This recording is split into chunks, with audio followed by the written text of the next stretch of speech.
And now, here's your host, Jason Hartman, with the complete solution for real estate investors. What are the factors that keep the market going? Very significant. Real estate, like many other things in our world, is a credit-based asset class. And when credit dries up, a lot of us, you and I, we're always looking at the money supply, right?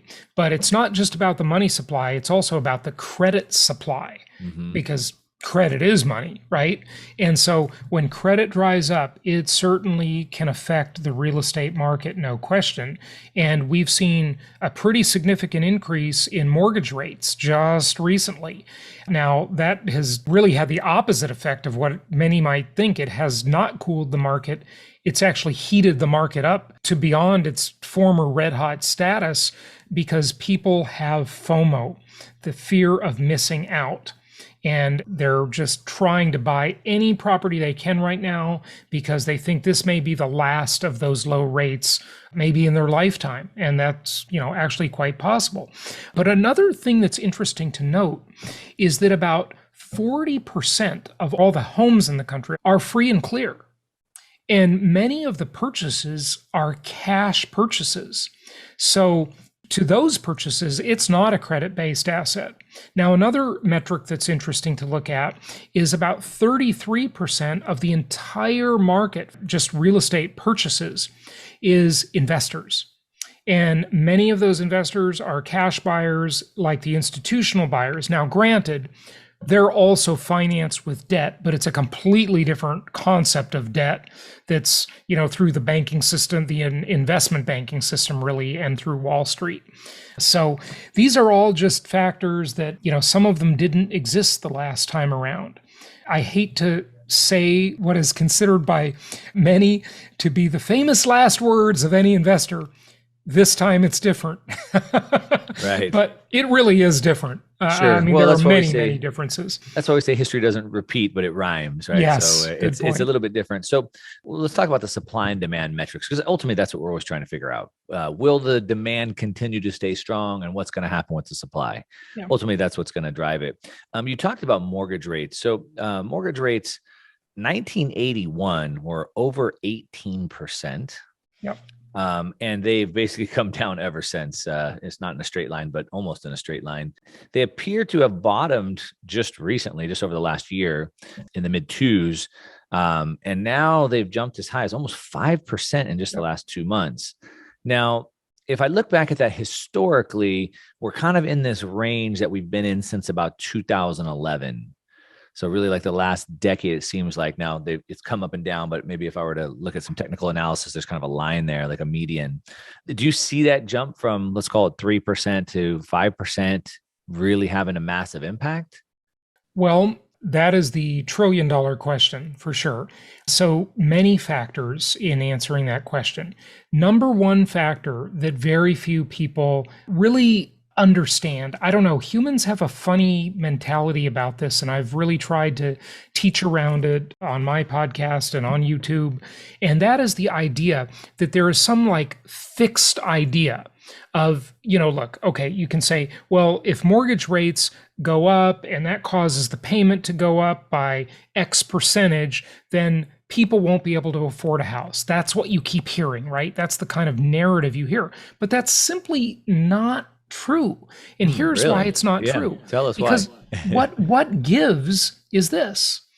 What gives is what people are going to get. They're still going to live somewhere, right? They're just going to have to accept less. And you teach your listeners, I know, about hedonic adjustments, just as I do, and hedonic indexing, which is one of the ways they manipulate the consumer price index, the measure of inflation. Right. And they say, well, hey, this iPhone is twice as good as the phone I got 10 years ago. And this phone costs $1,500, but the consumer price index by hedonic adjustment, since it's twice as good as the old one, considers that I only paid half as much for it. But that's not really true. I didn't really only pay half as much. So it's a hedonic adjustment. Yeah, and ridiculous. It is. But we as people have hedonic adjustments. We have expectations. I give an example of a $1 million home in Jacksonville, Florida. And then I give an example of a $1 million apartment in New York City. Yeah.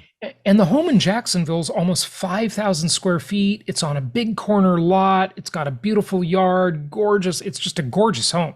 A big palatial master suite with a big master bath and, everything you'd want in a great house. It's a little mini mansion, basically, right? And then for the same amount of money in New York City, you get 653 square feet, Mark. And, it's called a 1-bedroom, 1-bath, but it's not really even 1 bedroom. It's just Jason, I live in Southern California on the beach, man. You don't got to tell me. you understand, right? You get a bungalow. Exactly. But that's a hedonic adjustment. Yeah. Okay. People, what gives is the standard of living. People just get less. They'll just accept less. They have no other choice. Right? So they could have afforded a nicer, bigger, better house when prices were lower and interest rates were lower, but now they're going to just take a smaller house in an inferior neighborhood. They're still going to buy a house, or they're still going to rent a house. They're just going to get less. The standard of living is declining. That's the reality. Yeah. Well, the last piece you just said there, they're still going to buy, or they're still going to rent. So right. I want to talk about that. But if I look at this though, I believe the data, correct me if I'm wrong, but approximately like 96% of all homes purchased are financed. I don't know, maybe you said there's a lot of cash. Maybe that number has come down. Yeah. I think I saw that number reported from the Realtor Association about a year ago. But a good majority, almost all of the homes being purchased are being financed.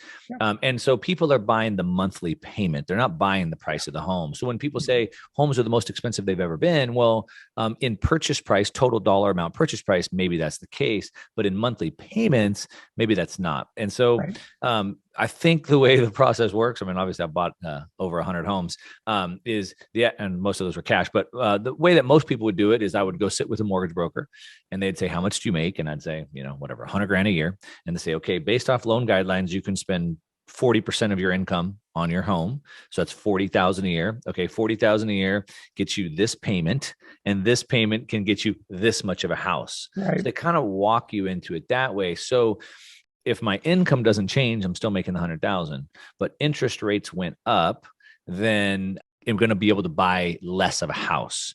Yep. So then you would think that prices would have to come down. But I guess what you're saying is that's not necessarily true, because home prices don't necessarily have to come down. That person might just buy a cheaper house. Yeah. A few things on that. Let's unpack it a bit. Yeah. So the first thing to know is that, like that stat you just mentioned about all the homes being financed, the cheaper the mortgages, the more people will use them, the more are financed. When the mortgages get more expensive, just like anything else, fewer people buy them. Okay. So more purchases will tend toward cash or larger down payments if people have the money. And there's certainly a lot of money in the system right now. Granted, it's fiat money. Yeah.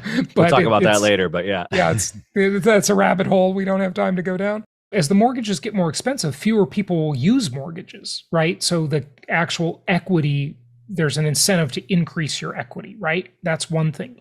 Another rule of thumb to remember is that 1% in mortgage rate is equivalent to about 10% in purchase price. Okay. So, for the uninformed person who doesn't really understand the dynamics completely, they think, well, if mortgage rates go up, then all the prices are just going to drop 10%. No, that's not true. That's what happens to the standard of living. That's what drops. So the price doesn't come down. They just buy 10% less home. Exactly. Right.